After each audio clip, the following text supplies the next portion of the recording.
Welcome to the Ben Wood Johnson podcast.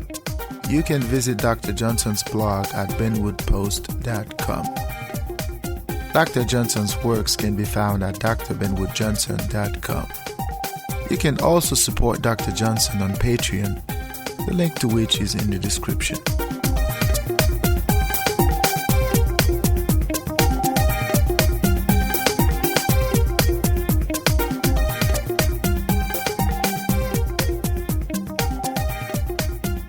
Hey, welcome to the Ben Wood Johnson podcast. Today is September the 10th, 2018, and this is podcast number 15. It's been a very hectic couple of weeks. So many things have happened in my life during those past 2 weeks, and I needed sometimes, to recapture myself, to regain myself, to have a sense of direction, because I had lost that sense of direction during the last 2 weeks. So that's why I sort of didn't post, new materials. And I have posted a podcast about some of my personal experience. Please don't let that podcast change your perspective about me or about what it is that I'm here to do. The goal of these podcasts is to talk about philosophy, is to talk about, day-to-day philosophy, and particularly Jean-Paul Sartre and his approach to philosophy. Jean-Paul Sartre was an existentialist. And I do not consider myself an existentialist, although I share some of the ideas echoed by Jean-Paul Sartre himself. And I consider myself more like a survivalist. I believe in the philosophy that's going to allow the individual to survive in his environment. I don't believe in this philosophy that tells the individual you are free to be, when in fact the individual is never free to be. There are so many constraints in the world of the individual, in the world of the being, and I think Sartrean philosophy, or the philosophy of existentialism, fails to disclose those obstacles to the individuals, and that's why I don't necessarily see the world from that particular angle. And anyway, in this particular podcast, we are going back to Jean-Paul Sartre.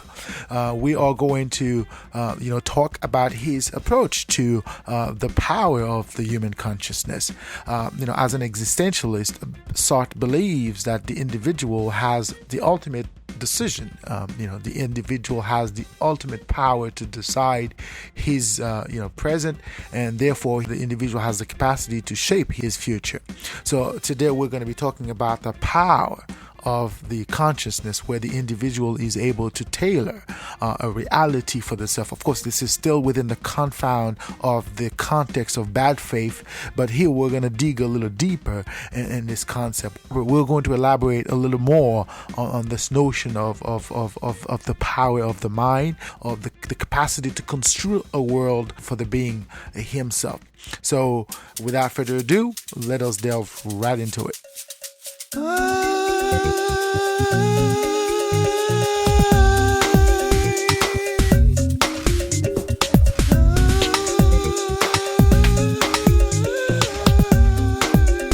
Jean-Paul Sartre has a clear understanding regarding the power of the consciousness and the force and the role, if you will, the force of circumstances in his philosophy. Sartre understood the consciousness, the capacity or the ability of the individual to be aware of the self within his environment was important. It is paramount for the individual to understand the relationship between what we call the object and the in itself. Okay?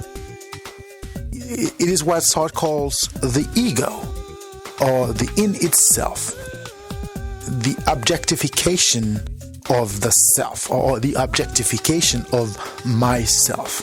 Okay? It is what we could understand as the psyche of the self. Now, this is important to understand, because when we're talking about phenomenology, the concept of phenomenology, which sort of explains the notion of ontology, the human ontology, is the study of the being. every experience of the being. In other words, the understanding of the being as both a subject and an object. Okay? Sartre did not invent this approach to the being.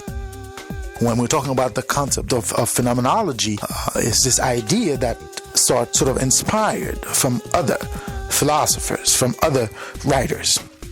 And one of the most potent figures in Sartre's philosophy is Hegel. Okay? Sartre understood the being and the non-being as contradictory. So Sartre said the being and the non-being are contradictory in the sense that the being is undifferentiated. Okay? But what brings about the difference between a being and a non-being? This is what Sartre refers to as the absolute being versus the indifferentiated being, or the being versus the non-being. Sartre talks about this notion of lack. Okay? You're witnessing the self. It's a presence to self.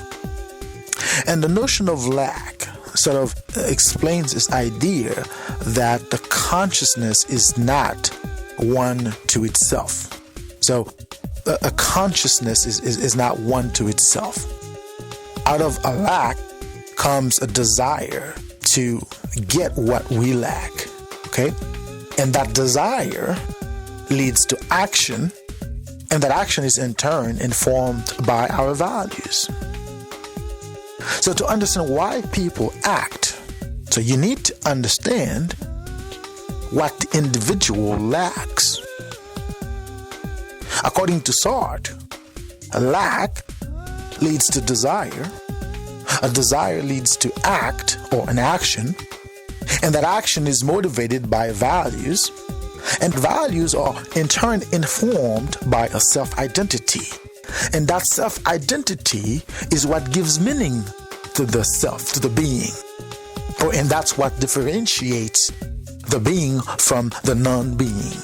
Okay?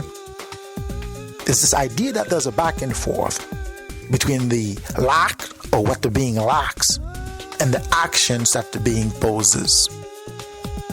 And what that means in simple terms is that if we want something so bad and we cannot have it, we have a tendency or an inclination to pretend to have it.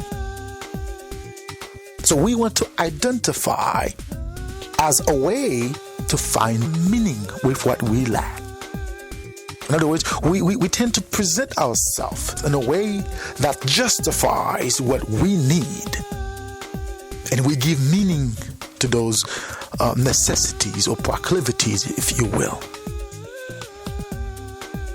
So in a sense, Sartre is referring to this idea that, going back to the whole concept of bad faith, mauvaise foi, if you will. It's this idea that the individual, at the end of the day, is trying to distinguish the self with the non-self. In other words, the individual is trying to separate the self from the object and the subject. The individual is trying to be something other than what he is. And that, at the end of the day, leads the individual to a point where the individual can assess meaning to not only the self, but also to the things or entities around the self. And that is what Sartre defines as the lack, or perhaps the quest for identity, the quest for meaning. Okay? Where the individual is sort of a presence to the self. And that's why when we're talking about the power of the consciousness in Sartre's philosophy, it's a power that is to this day unmeasurable in philosophy, in human philosophy, okay? No philosopher has come close to refuting those ideas evoked by Jean-Paul Sartre. Those ideas articulated by Jean-Paul Sartre. Okay? It is this notion that the individual is always in the search of meaning. And the reason the individual is in the search of meaning is because the individual is aware of the self. And as the individual is aware of the self, the individual understands that there are certain lacks, certain voids, certain emptiness, certain flaws in the self.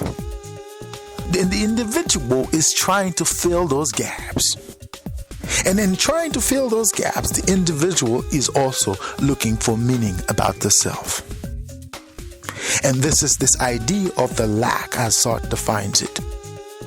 It's this idea that the individual is trying to come up with a way to fulfill his desire to be. A lack is going to lead to a desire, which in turn is going to lead to an act. And that act is going to be informed by the individual's values, which in turn informs the individual's identity. And in the process, the individual finds meaning to whatever that lack is. Sartre also said that the individual has a tendency to create, at least to pretend to fill the gaps that the individual has witnessed in the self. Okay? The individual has a tendency to frustrate, at least to try to frustrate that lack, that emptiness, that void in the self. And this is, in a sense, the quest for meaning. And this is, in a sense, what motivates the individual. This is, in a sense, what drives the individual. This is what guides the individual in the world.